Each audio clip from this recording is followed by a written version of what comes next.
नमस्कार, आप देख रहे हैं मिरर मीडिया। मैं हूं अनुपम कुमार। हमारे खास कार्यक्रम खबरनामा में आपका स्वागत है। बढ़ते हैं आज की सुर्खियों की ओर। हजारीबाग में नकली विदेशी शराब का भंडाफोड़, 20 लाख की खेप जब्त, कारोबारी फरार।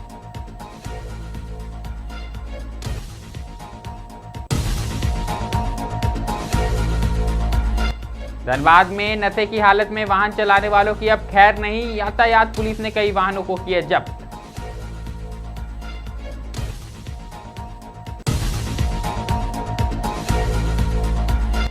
झारखंड उच्च न्यायालय के मुख्य न्यायाधीश ने सब परिवार बाबा बैद्यनाथ में की पूजा अर्चना।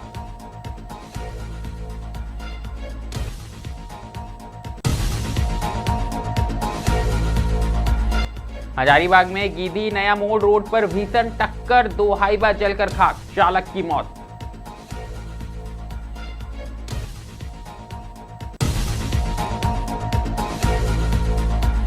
बोकारो के डोरी पर योजना में उत्पादन पर फोकस, ओएसडी अनूप हजूर ने किया निरीक्षण।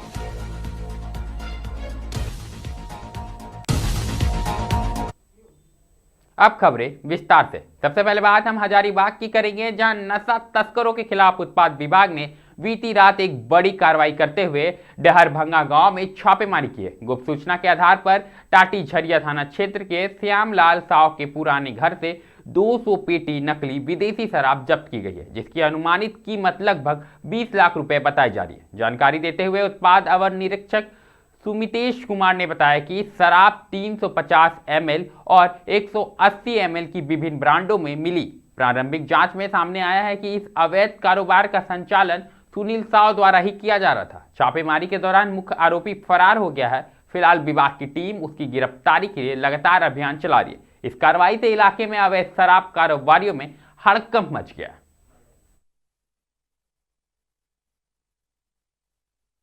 प्रजापति अवर निरीक्षक उत्पाद के नेतृत्व में हम लोग छापेमारी किए टाटी झरिया थाना अंतर्गत डहरबंगा बस्ती में। वहाँ पर श्यामलाल साव का एक पुराना मकान है। वहाँ पर हम लोग भारी मात्रा में इंपीरियल ब्लू अवैध विदेशी शराब फॉर सेल इन मध्य प्रदेश लिखा हुआ है इस पर, उसको हम लोग बरामद किए। करीब 200 पेटी है और 375 ml और 180 ml के साइज़ पैक में ये वहाँ पे बरामद हुआ है। सारा उसको हम लोग जब्त करके उत्पाद विभाग ले आए हैं। इसमें हम लोग जो 11 तारीख को कार्रवाई किए थे बिसाई गांव में, उसी के कनेक्शन का ये फिर से हम लोग पकड़े हैं। सुनील साव नाम का संलिप्त जो है इसमें माना जा रहा है। इसके विरुद्ध जो है उत्पाद विभाग कार्रवाई करने की तैयारी में है। कितना का अनुमान से? ये करीब 20 लाख के आसपास का अनुमानित मूल्य का ये शराब हम लोग जब्त की। अगली खबर धनबाद से आई है, जहां अब नशे की हालत में वाहन चलाने वाले लोगों को वाहन अब जब्त किया जाएगा। जी हां, उन पर दर्ज किया जाएगा मामला और पुलिस द्वारा बड़ी कार्रवाई की जाएगी। यातायात पुलिस ने जिले के कई इलाकों में ड्रग एंड ड्राइव के खिलाफ अभियान चलाकर कई वाहन को जब्त किए। वहीं पुलिस का कहना है कि नशे की हालत में वाहन चलाने पर ज्यादातर लोग दुर्घटना का शिकार हो रहे। पुलिस का यह भी कहना है कि परिवार के साथ नशे की हालत में वाहन चलाने वालों को वाहन जब्त कर दूसरे वाहन से उन्हें घर पहुंचा देती है। वहीं पुलिस का नशे के खिलाफ यह अभियान जिले के ग्रामीण क्षेत्रों में भी चलाया जा रहा है। नशे के खिलाफ लोगों को जागरूक करने की बात भी कही जा रही है। तो यातायात पुलिस द्वारा धनबाद में ड्रंक एंड ड्राइव के खिलाफ कई कार्रवाई की जा रही है और लगातार अभियान चलाकर लोगों को सतर्क करने का काम किया जा रहा है।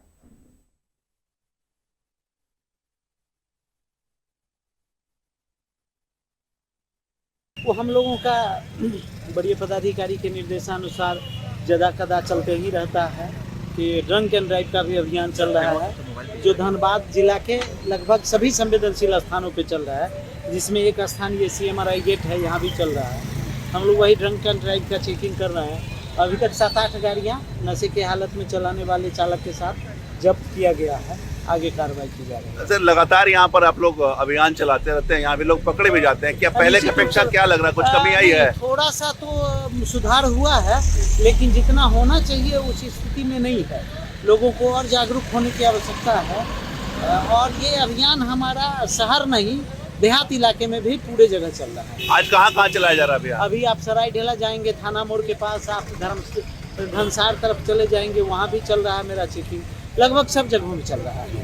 अब ये क्या कुछ ये जैसे जो लोग पकड़े जा रहे हैं उसकी छूटने की प्रक्रिया क्या है? ये गाड़ी जब्त हो जाती है, हम लोग गाड़ी जब्त कर लेते हैं, जो व्यक्ति विशेष है उनको हम फ्री कर देते हैं और फिर उनको हम न्यायालय में प्रतिवेदन देते हैं, न्यायालय से छूटता है। बहुत सारे लोग ऐसे जो फैमिली भी हैं, तो ऐसी स्थिति में गाड़ी जब्त तो करने उसमें अब तो और वो हानिकारक होगा कि अगर दारू पी के आप गाड़ी चला रहे हो, फैमिली और बच्चे हैं, तो आगे जाके दुर्घटनाग्रस्त नहीं हो जाए, तो उनको हम लोग गाड़ी उपलब्ध करा देते हैं कि आप उनको घर तक पहुंचा देगा,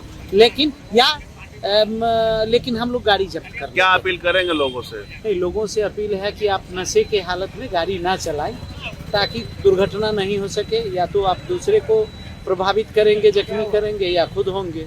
तो आप नशे की हालत में नहीं चलाएं, ट्रैफिक के अन्य नियमों का भी पालन।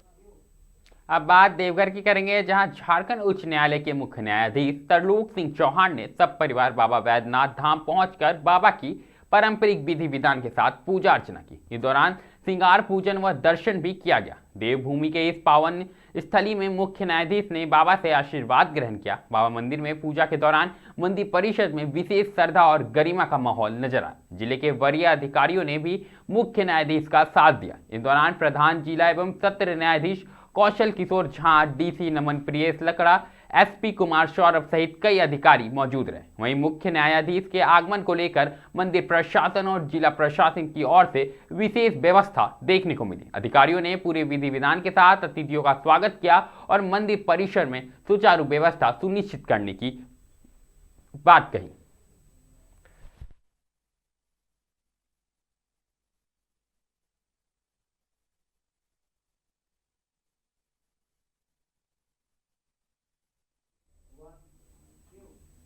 रुक करेंगे एक बार फिर हजारीबाग का, जहां गिदी नया मोड़ मुख्य मार्ग पर हेतला लोंग नापो पांड्रा मोड़ के समीप शनिवार को एक दर्दनाक सड़क हादसा सामने आया। दरअसल कोयला लदे एक हाईवा और फिर सामने से आ रही खाली हाईवा की आमने सामने जबरदस्त टक्कर में सड़क पर अफरा तफरी का माहौल हो गया। टक्कर के तुरंत बाद दोनों वाहनों में आग लग गई, जिससे कुछ ही देर में विकराल रूप ले लिया। आग की चपेट में आकर दोनों वाहन पूरी तरह से जलकर खाक हो गए। जानकारी के अनुसार इस हादसे में खाली हाईवा के चालक की मौके पर ही जिंदा जलकर मौत हो गई है। वहीं दमकल विभाग की टीम द्वारा आग पर काबू पाने के बाद केबिन की तलाशी ली गई तो स्टीयरिंग के पास चालक का नरकंकाल मिला, जिसे घटनास्थल पर मौजूद लोग सिहर उठे। वहीं कोयला लदे हाईवा के चालक बालचंद यादव गंभीर रूप से घायल हो गए हैं। हादसे में उनका दायां पैर टूट गया है, जिन्हें तत्काल सदर अस्पताल में भर्ती कराया गया, जहां उनका इलाज जारी है। प्रत्यक्षदर्शियों के अनुसार टक्कर के बाद एक व्यक्ति को जलते हाईवा से कूदकर भागते हुए भी देखा गया था, जिसकी पहचान की कोशिश जारी है। बोकारो जिले का, जहां सीसीएल मुख्यालय के ओएसडी अनूप हजूरा ने शनिवार को डोरी क्षेत्र के विभिन्न परियोजनाओं का निरीक्षण किया। चालू वित्तीय वर्ष 2025-26 के कोयला उत्पादन लक्ष्य को हासिल करने के लिए अब सीमित समय शेष रहने के कारण सीसीएल प्रबंधक ने उत्पाद की गति तेज करने पर पूरा फोकस कर दिया है। निरीक्षण के दौरान अनूप हजूरा ने डोरी प्रक्षेत्र की ADOSM एवं HDOCM परियोजनाओं के यू पॉइंट का जायजा लिया। इस दौरान उन्होंने डोरी एरिया के महाप्रबंधक रजय सिन्हा, HDOCM परियोजना पदाधिकारी शैलेश प्रसाद तथा HDOCM परियोजना पदाधिकारी राजीव कुमार सिंह को आवश्यक दिशा निर्देश जारी किए। निरीक्षण के क्रम में अनूप हजूरा ने सीसीएल डोरी के शारदा कॉलोनी में निर्माणाधीन इको पार्क का भी निरीक्षण किया और कार्य की प्रगति की समीक्षा की।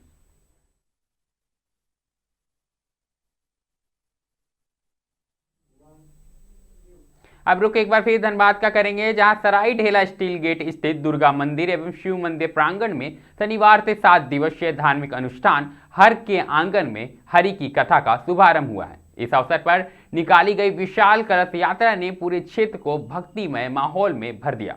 कलश यात्रा की शुरुआत न्यू बैंक कॉलोनी से हुई। गाजे बाजे और पारंपरिक वाद्य यंत्रों की मधुर धुनों के बीच राधा कृष्ण की झांकियां श्रद्धालुओं का मन मोह रही थी। सैकड़ों महिलाओं ने सिर पर कलश धारण कर यात्रा में भाग लिया। वहीं जय श्री राम, जय राधा कृष्ण के उद्घोष से पूरा इलाका गूंज उठा। श्रद्धालुओं ने वैदिक मंत्रोच्चार के साथ तालाब से पवित्र जल भरकर नगर भ्रमण किया और पुनः मंदिर प्रांगण पहुंचकर कलश स्थापना की। आयोजक समिति ने बताया कि यह अनुष्ठान 13 से 19 दिसंबर तक प्रतिदिन शाम 4 बजे से 7 बजे तक चलेगा। इस दौरान वृंदावन से पधारे पूज्य श्री ललित बल्लभ नागाचार्य जी हरि कथा का रसपान कराएंगे। वहीं भक्तों ने कहा कि यह आयोजन न केवल धार्मिक आस्था को मजबूती देता है बल्कि पूरे शहर में सामूहिक भक्ति और उल्लास का भी संचार करता है। 13 तारीख से लेकर 19 तारीख तक श्रीमद् भागवत महापुराण की कथा होने जा रही है स्टील गेट दुर्गा मंदिर शिव मंदिर के प्रांगण में। यह हम सभी बहुत गर्व कर रहे हैं, बहुत आनंद आ रहा है जिस आयोजन हुआ है। आज हमारी जो कार्यक्रम या उत्सव है वो कलश यात्रा की है। करीब 500 कलशधारियों के द्वारा करीब 200-250 ध्वजारोहण और करीब 5,000 व्यक्ति इस कथा में शामिल होने जा रहे हैं, कलश यात्रा में है। और यह बहुत ही उत्सव के साथ कलश यात्रा की जा रही है जो कि न्यू बैंक कॉलोनी से होते हुए नेहरू कॉम्प्लेक्स से आपका के कोयला नगर छठ तालाब तक यह अगली खबर भी धनबाद जिले से ही आई है, जहां मैथन में रॉयल इंटरनेशनल परिषद में 20 दिसंबर को श्री श्याम दीवाने 11 कुंड की ओर से भजन संध्या का आयोजन किया जाएगा। श्याम दीवाने विकास अग्रवाल ने प्रेस वार्ता कर इसकी जानकारी देते हुए कहा कि इससे पहले 19 दिसंबर को भव्य निशान यात्रा निकाली जाएगी। 11 कुंड मोड़ से ढोल बाजा के साथ यात्रा पश्चिम बंगाल के नियामतपुर श्री श्याम एवं दादी मंदिर जाएगी। दूसरे दिन श्याम प्रभु का बसंती श्रृंगार, अखंड ज्योत एवं 56 भोग से दरबार सजेगा। वहीं भजन संध्या में यूपी के श्रेष्ठ दीक्षित एवं राजस्थान के गायक अभिषेक नामा भक्ति गीतों से श्रद्धालुओं का भाव विभोर करेंगे।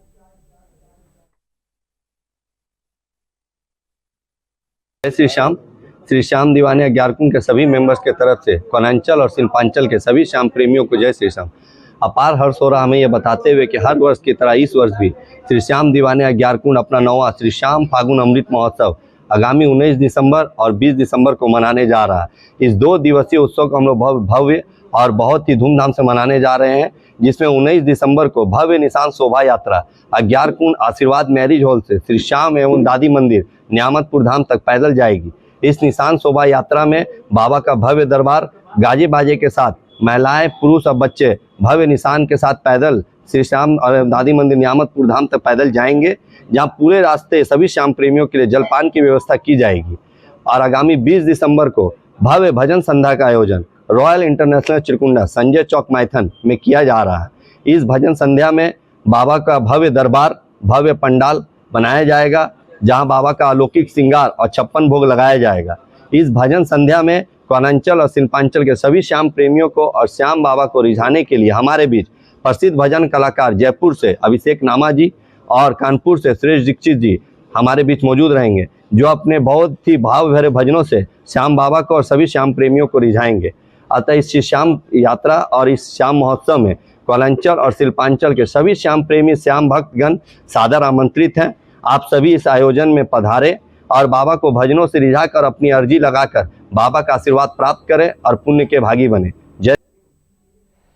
हजार बागों का शहर कहे जाने वाला हजारीबाग, इसकी मिट्टी में ना जाने इतिहास के कितने पन्ने छिपे हैं, जिसके कारण आज जिले के कटक मंगदाग गोदखर गांव में खुदाई के दौरान एक अति प्राचीन मूर्ति मिली है, जो संभवतः 9वीं से 10वीं शताब्दी के बीच की मानी जा रही है। इस बात का दावा प्रसिद्ध पुरातत्वविद डॉक्टर नीरज मिश्रा ने किया है। बता दें कि गोदखगर गांव में धनवा देवी को प्रधानमंत्री आवास योजना का लाभ मिला था। वो आवास बनाने के लिए जमीन के जेसीबी से गड्ढा खोदा जा रहा था। इसी दौरान मिट्टी में दबा हुआ यह मूर्ति मिला। जैसे ही यह बात लोगों को पता चला, आग की तरह पूरे क्षेत्र में यह बातें फैलने लगी। वहीं इसका फोटो और वीडियो सर्वेक्षण के लिए प्रसिद्ध पुरातत्विक रांची यूनिट के डॉक्टर नीरज मिश्रा को भेजा गया, जिसके बाद यह बात की पुष्टि हुई कि यह मूर्ति 9वीं से 10वीं शताब्दी की हो सकती है। वो मूर्ति मिली थी, उसका फोटो और वीडियो हमने पुरातत्वविद रांची यूनिट को भेजा, डॉक्टर नीरज मिश्रा को। तो उन्होंने कंफर्म किया कि ये 9वीं से 10वीं शताब्दी की मूर्ति है, पाल काल की। और उस समय यहाँ पर उस समय की काफ़ी मूर्तियाँ मिलती हैं, जो आसपास जो हमारे हजारीबाग के आसपास जो मूर्तियाँ मिलती, लगभग वही पीरियड है। और ये गदोखर गांव में निकला और ये उमा महेश्वर की मूर्ति है। कॉलोनी निकला था 1 लाख वाला, तो कॉलोनी बनाने चाह रहे थे, तब खोदाई किए, तब मूर्ति निकल गए। कौन सी का मूर्ति का मालूम चला है? मूर्ति मालूम चला है, कृष्णा भगवान है, पार्वती है, गणेश भगवान है। तो क्या कर रहे हैं आप लोग? क्या कर रहे हैं, यही अगरबत्ती उगरबत्ती दिखा रहे हैं। अब क्या करेंगे, अब मूर्ति निकल गया तो अगरबत्ती दिखा रहे हैं। हाँ, जब पता चला यहाँ इनको आवास मिला हुआ था, प्रधानमंत्री आवास, तो ये खुदाई के दरमियान निकला जो मूर्ति वो शंकर भगवान है, पार्वती है, ऐसा प्रतीत हो रहा। और बहुत ग्रामीण में खुशी भी है कि निकला है, तो हम लोग इनको जगह देना चाहिए। और ये हमारे गदोखर गांव के अम्बेडकर मोहल्ला में ही खबरनामा में अभी के लिए फिलहाल इतना ही। ऐसे ही तमाम खबरों से हम आपको अवगत कराते रहेंगे। बने रहें मिरर मीडिया के साथ।